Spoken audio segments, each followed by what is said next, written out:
صحیح بخاری حدیث نمبر 58۔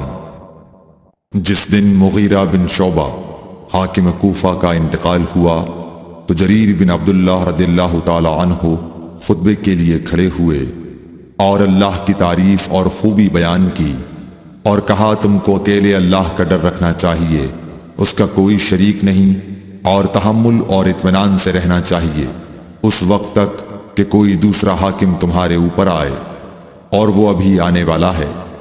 پھر فرمایا کہ اپنے مرنے والے حاکم کے لیے دعائے مغفرت کرو، کیونکہ وہ مغیرہ بھی معافی کو پسند کرتا تھا۔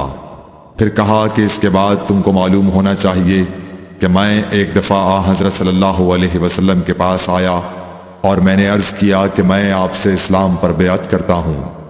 آپ نے مجھ سے ہر مسلمان کی خیر خواہی کے لیے شرط کی، بس میں نے اس شرط پر آپ سے بیعت کر لی۔ بس اس مسجد کے رب کی قسم کہ میں تمہارا خیر خواہ ہوں۔ پھر استغفار کیا اور ممبر سے اتر آئے۔